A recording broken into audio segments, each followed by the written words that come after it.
I'm Matěj Skalický, and this is Czech radio news podcast Vinohradská 12. Lukashenko wants to hold Ukrainian-Russian peace talks in Minsk. Is it realistic? Debates continue in the US about Radio Free Europe. How important is this news outlet for Belarusians? And will the leader of the Belarusian opposition move to Prague? I will ask Sviatlana Tsikhanouskaya herself.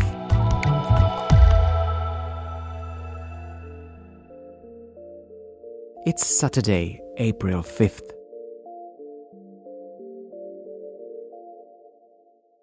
Hi, Sviatlana. Thank you for joining us on this podcast. Hello, everyone. So it has been a few weeks since President Alexander Lukashenko invited Putin, Trump and Zelensky to Belarus. How realistic is his idea of holding peace negotiations somewhere in Minsk? So first of all, let's don't call people person president if he is not. Lukashenko is not president. He's a person who seized power in Belarus and doesn't represent Belarusian people. As for peace talks, Lukashenko offering to host peace talks, it is pure theater. He cannot be a mediator. He is a co-aggressor in this war.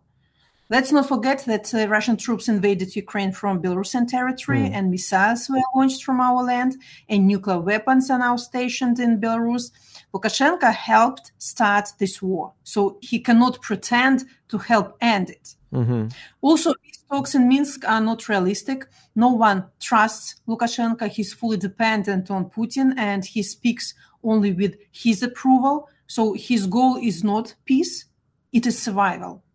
But what Belarusian people want, from these talks, peace talks, end of the war and the end to dictatorship in Belarus. Peaceful Ukraine, free Belarus. And I truly believe that without free Belarus, there is no lasting peace in the region. So I encourage our Western friends, Belarus is not just a problem, it can be also part of solution, but not in the case of Lukashenko. Lukashenko himself allegedly wouldn't want to be a mediator in peace talks, but how much does the Belarusian regime currently want Putin to stop the military attacks on Ukraine, if so?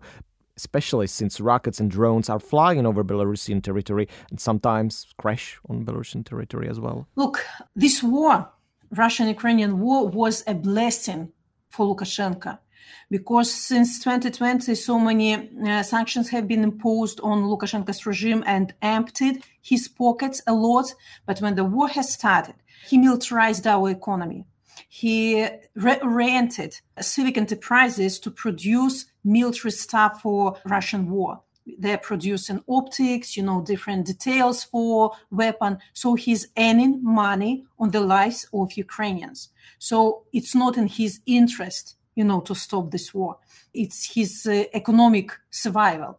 So that's why I say that Lukashenko cannot be mediator because he takes benefits, from this war. The US President Trump is trying to push Russia and Ukraine to agree to ceasefire. So what effect would such a forced agreement have on Belarus? Look, I truly believe that President Trump wants to achieve peace and his efforts are important. And obviously, no one wants peace more than Ukraine. But the problem is Putin.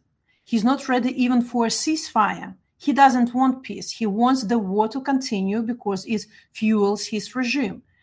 Putin will lie, he will delay, he will make empty promises, but it will lead nowhere. And the West must not fall into this trap. We have seen time and time again that Putin doesn't respect agreements. He uses these talks to buy time, to weaken Western unity and continue his aggression. And any dialogue with him must be based on clear principles, respect for international law and accountability for war crimes.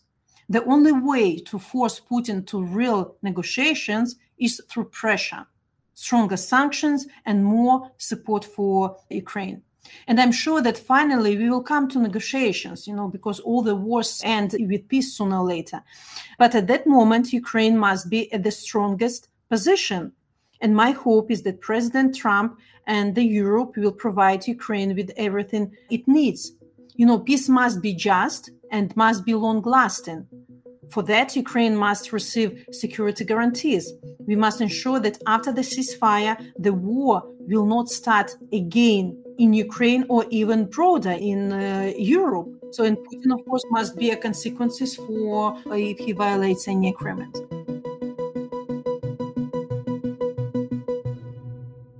Sviatlana, a personal question, if you will. I follow you on Twitter, and you wrote a few days ago a heartbreaking post that you haven't received a single message from your imprisoned husband in 2 years. Does this mean that you don't know anything about him at all? It's a pity, but it's truth. My husband is almost 5 years in prison, and for 2 years, since March, I haven't heard any news from him at all. Nothing. My children don't get letters, lawyer is not allowed to visit him. We call it incommunicado mode. And there are up to 10 people who are held incommunicado, so we are not even sure if these people are alive, and the regime is hiding these people. We don't know in which prisons they are. So it's a type of torture. Tell me, your husband faces how many years in prison? 18 in total? 19 and a half. 19 and a half. So another 14 years now. Yeah, it's like on paper, it's like this. But, our task is to make everything possible to release people as fast as we can. Because people are literally dying in prisons. People are held in inhuman conditions. And there are so many political prisoners who are in very dire physical and emotional conditions. And they cannot survive these torturings. The Belarusian regime claims that he was imprisoned for advocating the violent overthrow of the Belarusian government. Is there a way to get more information about him, to connect with him? It's lawlessness in our country. So it's impossible to reach our political prisoners if there is direct order from illegitimate regime, to keep prisoners in isolation. But I'm sure that only publicity can make this regime to change their behavior. So I think that international organizations, institutions who have mandate to work with cases like this, like incommunicado, political prisoners, tortures in prisons, have to be more vocal and more public about this, like Red Cross, Human Rights Council. I think that the issue of political prisoners in Belarus has to be discussed on UN General Assembly, because Lukashenko is hiding our people, our prisoners in his crimes behind bigger problems, like the war in Ukraine, like Eastern crises. But it's also about humans. It's about human rights abuses. This is what UN is responsible for.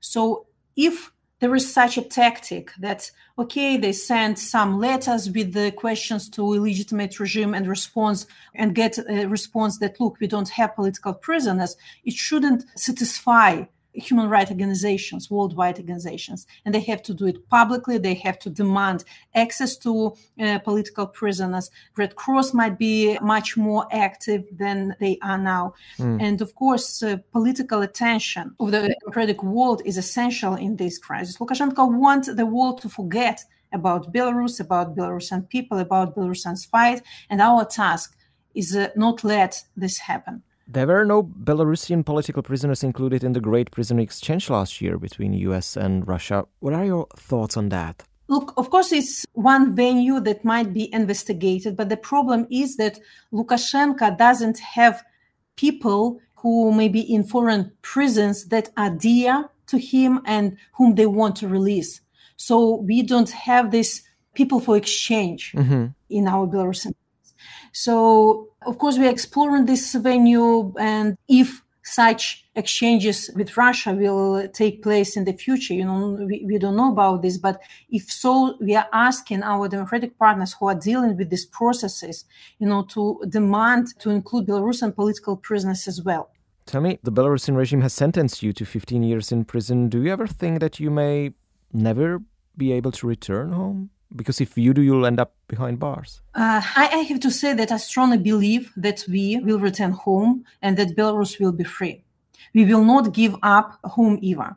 And this is what keeps me going, actually. I never planned to be a politician. I was wife, mother, but I hadn't a choice when my husband was jailed. Of course, I miss my hope, I miss people, I miss my motherland. But I know that I must continue this fight, for my children, for Sergei, for every Belarusian dreaming of freedom. And that's why I'm so proud that Belarusian people in this fight are keeping united. People on the ground, though, cannot resist openly at the moment. They provide us information about what's happening in Belarus. People from Lukashenko structures also send us sensitive information, for example, how sanctions are circumvented or which enterprises producing military stuff, to put these enterprises under sanctions. And in exile, we build strong structures. United Transitional Cabinet, Coordination Council.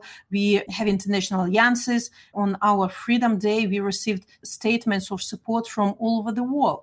Also, we help political prisoners, their families. We speak out in international forums, and we prepare for the transition to democracy. Our message is clear. We are not looking for enemies, in Belarusian structures. We are looking for possibilities for dialogue between regime and people to hold free and fair elections and stop this humanitarian and political crisis in Belarus. Can you please elaborate on that? How hard is the fight for freedom from the exile? Are the Western officials listening to you? How are you managing to establish and maintain some diplomatic relations? It's much easier to fight for freedom when you're on freedom, when you're not in jail. So, of course, working from exile, it's like you're not with your people, you're not in the country, but it creates opportunities to speak about Belarus, to formalize relationship with other countries. We have so many friends all over the world, and we really managed to build official relationship with the democratic countries, countries, governments. They don't send ambassadors to Minsk not to legitimize Lukashenko. They send special envoys to work with democratic forces of Belarus.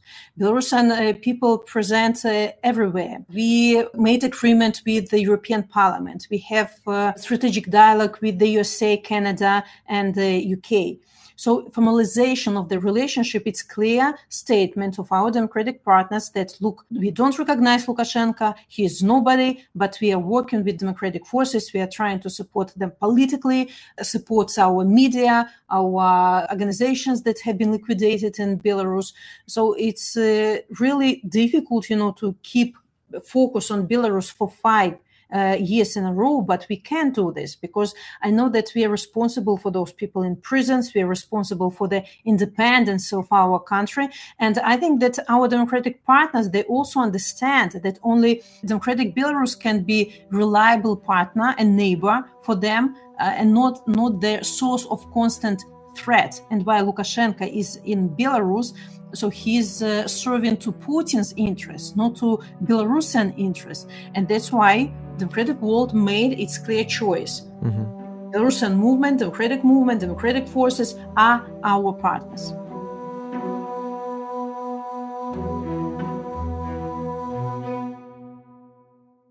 By the way, where is your headquarters right now? Where are you living? I live in Vilnius. I left Belarus in 2020, moved to Vilnius, and since then I'm based here. But of course, Poland and Lithuania are our political centers because most of Belarusians, first of all, live in these 2 countries, and Poland and Lithuania is our closest neighbors, understand the importance of supporting political structures. Mm-hmm. So since Vilnius, we are working with other countries, and special envoys actually are sent to Vilnius, to be in constant coordination with us. I just want to explain the reason for my question, because a year ago in Prague, together with Czech Foreign Minister, you opened the office of Belarus Democratic Forces. So does this still mean that Prague could become the seat of the Belarusian exile government someday? Look, Czech Republic is a very separate story because for years and years, Czech Republic was supporting Belarusian democratic movement. And I remember I was told that Václav Havel, before his death, the last letter he wrote was to political prisoners in Belarus. He always supported us. And since then, Czech Republic is our biggest allies. And the step that we opened mission of democratic forces in Czech Republic is not accidental, because it's also one of the centers of political activity. And chairwoman of this mission, Kristina Shiyanok, doing fantastic job. She's raising Belarus high on the agenda in the Czech Republic and bringing Belarusian artists, painters, inviting Belarusian military volunteers to have rehabilitation in Czech Republic. And in 2020, it was Czech Republic actually that evacuated severely wounded Belarusians who need rehabilitation. So your country is really contributing a lot into our fight, and strong partner and strong voice on the international arena, supporting our Belarusian European aspiration. And recently we opened one more mission in Tallinn, Estonia, and also we have mission in Brussels. So it's like our embassies, in the different countries, and I'm grateful to Czech government and parliament for such strong support, not only in the words but in practical steps. But you're not considering moving to Czech Republic, to Prague? There is no necessity, to move from country to country.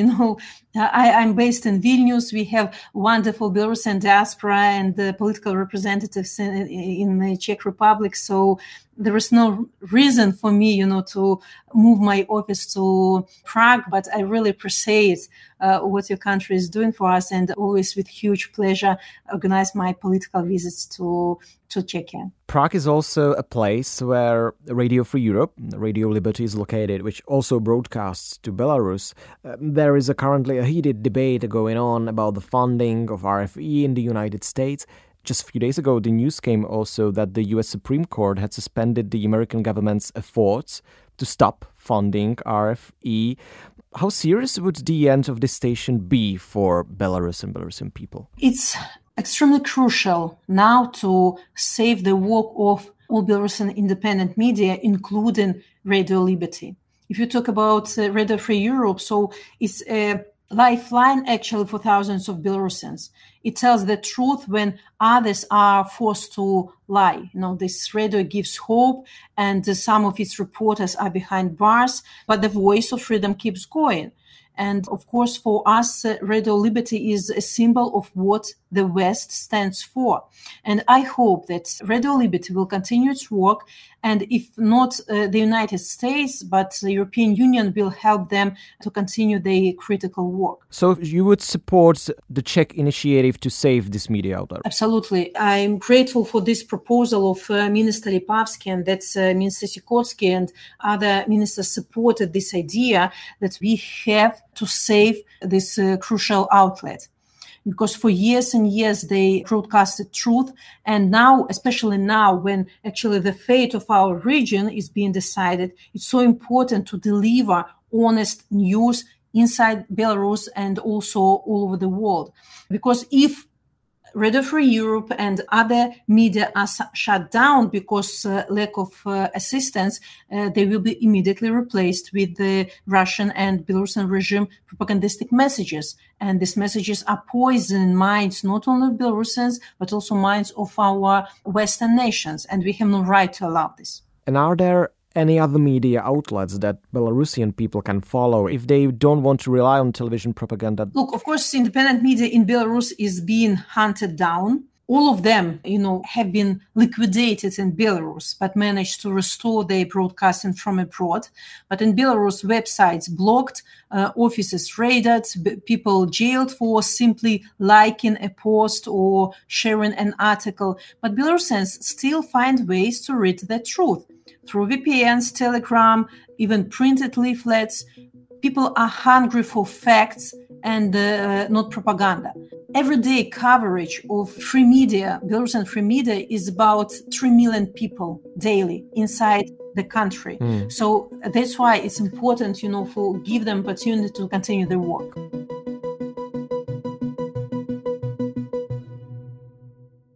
According to analysts, between 500,000 people and 600,000 people have left Belarus in recent years, primarily due to the political repression after 2020. Do you think that once the regime in Belarus changes, someday the majority of these people will return, or have they already put down too many roots in their new homes? Since 2020, at the moment, we know about at least 500,000 people who left Belarus because of repressions. And of course, I understand that not all of them will return home because children are appearing, in different countries, and people legalize themselves in the country. So maybe new marriages happening. But what I see that most of Belarusians want to return home, and even if they stay in Europe. In the future, believe me, when the changes comes in Belarus, they will contribute, to our economic development. Businesses that also had to relocate in huge amount since 2020, they will help Belarus to develop, to bring new investments, to bring reforms, in Belarus. So. Yeah, of course, it's also Peter's story because the most experienced professionals left the country. And of course, we knew free Belarus will need all these people. So we, in future, will have to make conditions, to bring people back to Belarus to develop, to contribute to independence. Can you please be more specific? What conditions? What would make people come home? For example, if we take businesses, yes, to make conditions for them that businesses develop freely, that government doesn't interfere in entrepreneurs' work or small businesses or big businesses, because now in Belarus it's impossible to have blossoming business because it's very dangerous. At any moment, regime can come and how they say nationalize your business if it's too benefitable for them. And as for people, if people see that there is rule of law in Belarus, that people are protected, that it's a safe country for their children, so believe me, people will return home. And if Belarus will become very prospective from business economic point of view, so it will attract Belarusians back. What are your main tasks for the upcoming weeks and months in order to help imprisoned people in Belarus, in order to help to fight for freedom in Belarus? Do you keep a checklist with you? Now it's really a decisive moment for Ukraine, but also for Belarus. We understand that it might be several scenarios at the moment. The worst case scenario is if peace talks weaken Western support for Ukraine or give Putin hope that he can divide the democratic world. And we cannot afford another reset with the Kremlin. This would only embolden Putin, prolong the war, threaten democracy itself. I fear another Yalta, where Europe is divided into sphere of influence. Peace is fragile, and Belarus remains under Russian control. So that's why, in my have-to-do list is to make sure that Belarus will not remain under Russian influence. As President Zelensky told, that eastern border of Europe has to lay to the eastern border of Belarus, that Belarus is included into new European architecture, that Belarus is perceived as a European country, and we have to fight for European future for Belarus. So to keep Belarus in focus, to spread our narratives about democratic Belarus, that only democratic Belarus can be a reliable partner for the Western world, and democratic Belarus is in the interest not only of Belarusians, but also in the interest of Europe as well. So I want to believe to the best scenario that the West stays firm, and any talks must demand the withdrawal of Russian troops from Ukraine and ensure that Belarus is not forgotten, that Russian troops leave our country as well, that nuclear weapon leaves our country as well, and Russia doesn't interfere into internal politics of Belarus. The rest we will do by ourselves. But there shouldn't be a place for overlooking Belarus in this moment, because sometimes I hear we have to deal with Ukraine and then we'll return to Belarus. It might be a lost case already, or if we give Belarus's cancellation prize to Putin. So we have to be prepared that there will be constant blackmails, constant threats from the territory of Belarus, because Lukashenko is puppet of Putin, constant migration attacks, nuclear weapon blackmail, constant Russian-Belarusian drills, and there will be no stability and peace and calmness in the region. So free Belarus is a key to regional security and lasting peace in Europe. Okay, thank you very much for your answers and for your interview for Czech Radio. Thank you. Thank you for your attention. Really appreciate it. Bye-bye. And that's all for today. I spoke with Sviatlana Tsikhanouskaya, leader of the Belarusian Democratic Opposition. Thank you for listening.